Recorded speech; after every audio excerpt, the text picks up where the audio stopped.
100 కత్తులు చేయలేని మంచి పని ఒక కలం చేస్తుంది. ఇది కలానికి ఒకవైపు. 100 తోటాలు చేయని నేరం కూడా ఒక పదునైన కలం చేయగలదు. ఇది కలానికి రెండో వైపు.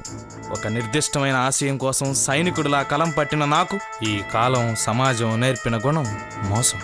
అమృతాన్నైనా వెతికి సాధించి తీసుకురావచ్చు గాని పిడికెడు నిజాన్ని వెలికి పట్టలేమని ఈ రోజు తెలుసుకున్న నేనెవరిని?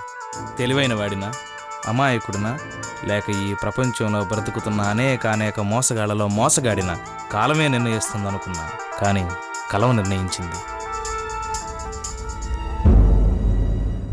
నాగలి పట్టుకున్న రైతును అడిగాను, చెప్పనన్నాడు.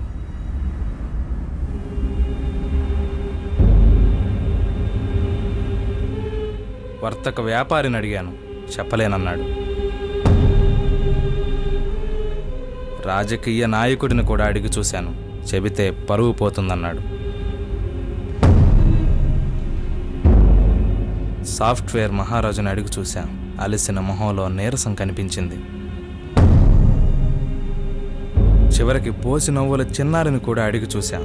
స్వచ్ఛమైన చిరునవ్వే నా ప్రశ్నకి సమాధానం అయ్యింది. ఆ చిరునవ్వే నా ప్రశ్నకి సమాధానమా? అది నిజంగా నిజమేనా? ఏమో, నాకు తెలియదు. మన దేశంలో ఉన్న అనేక అమాయక పల్లెల్లో మా ఊరు కూడా ఒకటి. మనుషులకు దూరంగా, మనస్సాక్షికి దగ్గరగా, ప్రకృతి ఒడిలో పెరిగిన నేను ఈ సమాజం కూడా అంత అందంగా, నిస్వార్థంగా, పచ్చగా ఉంటుందనుకుని భ్రమించాను.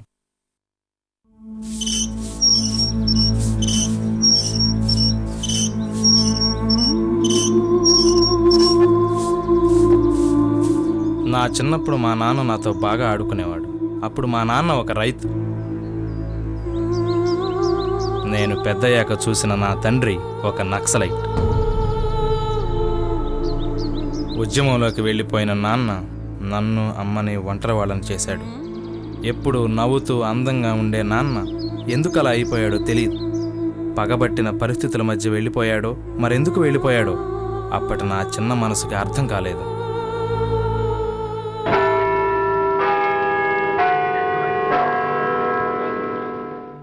ఆ చీకటి వెలుగుల బ్రతుకులో నేను పెద్దవాడినయ్యాను.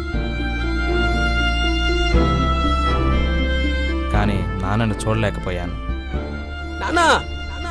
అడవిలో ఒంటరిగా వెతికేవాడిని. ఎక్కడైనా కనిపిస్తాడేమోనని చిన్న ఆశ. కంటికి కనిపించిన ప్రదేశం అంతా వెతికాను. అమ్మని అడిగితే ఆ నిస్సత్తువ కళ్ళల్లో ఒక వెలుగు కనిపించేది. ఆ వెలుగు నాకిప్పటికీ అర్థం కాలేదు.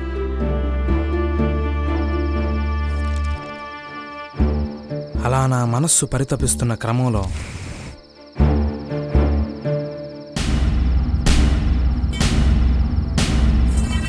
ఆ వెలుగు మా ఇంట్లోకి వచ్చి నా ఒడిలో వాలింది. రక్తసిక్తమైన దేహంతో,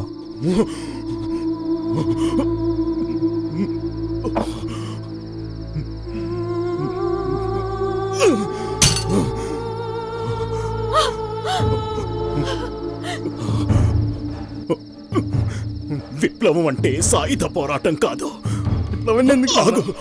అది ఒక నిరంతర ప్రవాహం. అందులో నేను కొట్టుకుపోతున్నాను. ఆ ప్రవాహాన్ని కొనసాగించే బాధ్యత నీదే. ప్రబలుతున్న ఈ గాఢాంధకారా నుండి ప్రజలను రక్షించే బాధ్యత నువ్వు భుజాన్నేసుకో. నేను ఆయుధంతో సాధించలేని విజయాన్ని అక్షరాలతో నువ్వు సాధించు. ఇంక్విలాబ్ దాన్ని ముక్కుతో కొనసాగించు. ఒక తండ్రిగా ఇదే నేను నీకిస్తున్న చివరి.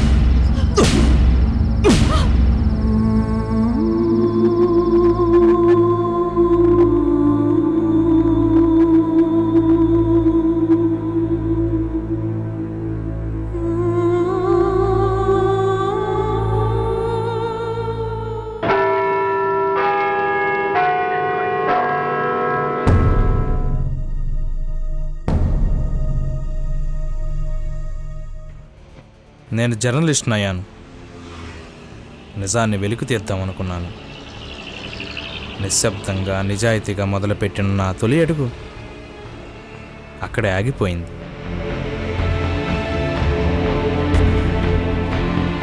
కూలీ నాలీ చేసుకునే వాడి దగ్గర నుండి కాంట్రాక్టర్ వరకు, పని మనిషి నుండి ప్రజానాయకుడి వరకు ఇది అనే ప్రతిదీ నా కళ్ళకు ఒక బూటకంలా, నాటకంలా ఈ ప్రజలందరూ మహామహా నటులుగా కనిపించారు. తప్పెవరిది? నాదా? నా కళ్ళదా? ఈ ప్రజలదా? అడుగు వేసిన ప్రతిసారి అవరోధం, ఎలుగెత్తి చాటుతున్న ప్రతిసారి అవమానం, అనుమానం. నా పత్రికలోనే నేను రాసిన నిజాలు కనిపించడం లేదు. వాళ్ళకు వార్తలు కావాలి, నిజాలు అవసరం లేదు. సర్క్యులేషన్ కావాలి, అవసరాలు వాళ్ళకొద్దు. కులాభిమానం కావాలి, కష్టప్రజ హృదయం వద్దు. నా ఈ కళాన్ని దూరంగా విసిరేయాలనుంది. ఈ అంకెల గారడీల జీతాలు నాకొద్దు. నేనేమి చేయలేనా?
ఏంటిది?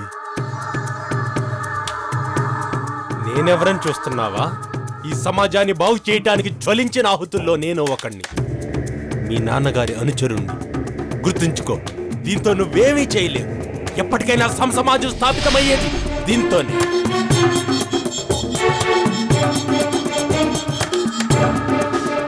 దీని అవసరం నీకుంది. నీలాంటి అగ్గిరవ్వకు వాయువు తోడవ్వాలి, కణకణమంటూ జ్వలించాలి. ఈ ప్రపంచాన్ని మార్చేద్దాం కామ్రేడ్. నీకు తోడుగా నేను, మేమందరం ఉన్నాం. మనమంతా ఒక శక్తి కామ్రేడ్, ఒక శక్తి.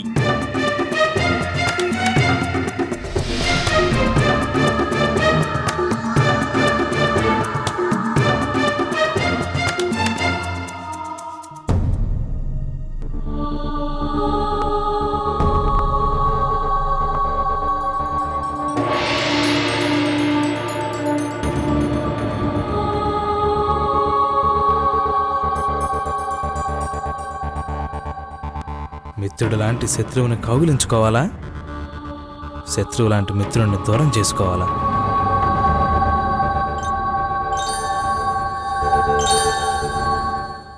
అలిసిన కన్నులు కాంచేదేమిటి?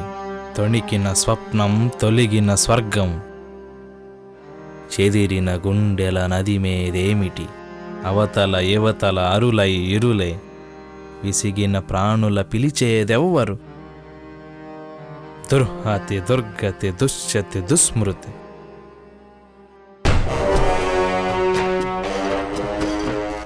నాన్నను బలి తీసుకునేందుకు నక్సలిజం నాకు ఇచ్చిన ఎక్స్గ్రేషియా ఈ గన్.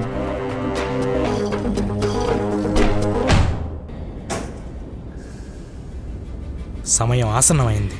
నిర్వేదంలో సమాధి అయిపోకూడదు. తొందరపడాలి, త్వరగా బయలుదేరాలి. మారాలి, మార్చాలి. నాన్న వలన కానిది నా వల్ల కావాలి. అవుతుంది, అయి తీరుతుంది.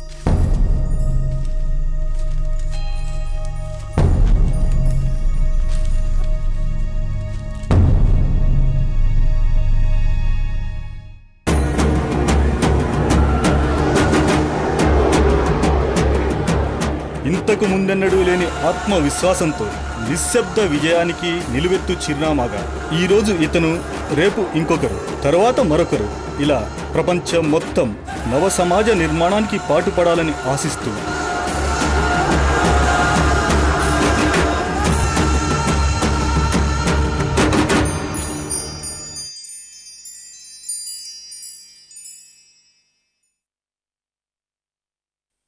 Okay action. చూసుకోండి సార్, చూసుకో. ఆహా ఇది నాకు ఫస్ట్ చేతులు పెట్టుకోండి సార్. ఓకే సార్, ఓకేనా? స్టార్ట్. Okay action. లెంగ్త్ ఎక్కువైపోయింది. రెడీ. ఎక్కువైపోయింది, అట్నే పట్టుకుంటు దగ్గర రావాలి గన్నుకాయ. యాక్షన్.